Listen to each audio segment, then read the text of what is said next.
It could be a new chapter for a set of storied chimes that have been heard by generations downtown. In today's Carolina Moment, News 13's Jennifer Emmert and Carl Goodmanson take you 10 stories above Asheville and 90 years into the past for a closer look at those legendary chimes and their significance then and now.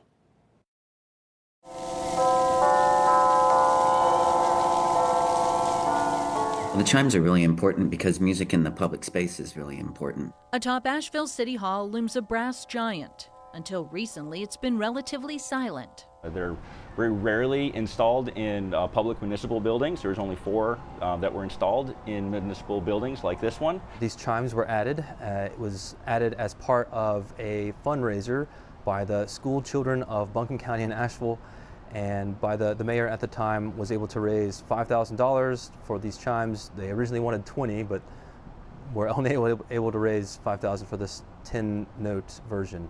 It's only a 10-note keyboard, and that was the base model in 1932 when it was installed.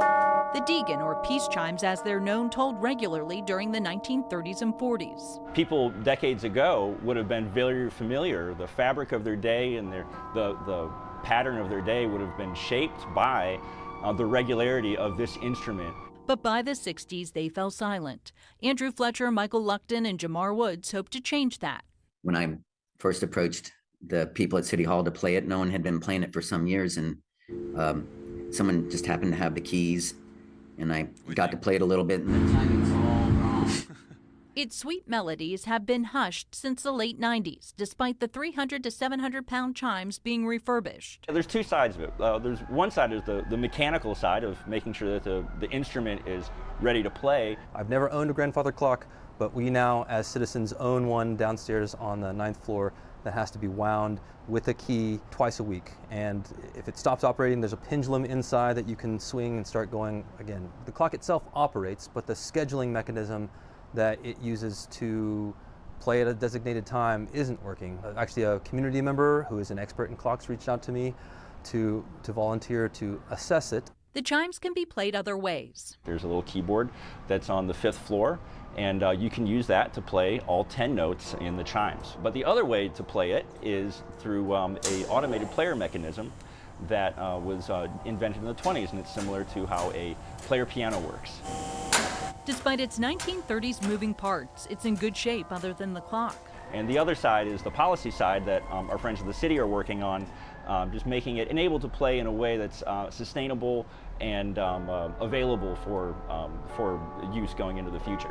The policy behind this has to do with free speech, and that's something that's important and protected, and that we have to get right. Otherwise, we'll certainly hear about it, but we also just want to do it as a service to the city so that we can play these on a more regular basis, so that's sustainable. Creating policy that rings true with the law and local musicians seeking access takes time. And I wanted to make a composition that involved a quartet there in the park, where there was a conversation between the bells and the string quartet. It was dedicated as a memorial to the dead of World War I. And so it was originally known as peace chimes, and that was the original message behind it. And so the title of his piece was a callback to that original dedication of the instrument. The composition is called "While There's War, We Ring for Peace," and it's a memorial chime. It's not a song; it's a chime that you would ring on those sort of bells. And the idea would be that you would, anytime that there's a war somewhere, you would ring these chimes just as a memorial, and to let us know that people are fighting, and that we need to also fight for peace. While public use policy is crafted, the musicians have composed a way to make new scrolls for the instrument, allowing for more frequent mountain melodies. This is just one of the things that we've inherited, and I think it's both a gift and a responsibility to carry it forward and make sure that the next generation, not only do we have it available for our enjoyment now, but also that we give it to the next generation.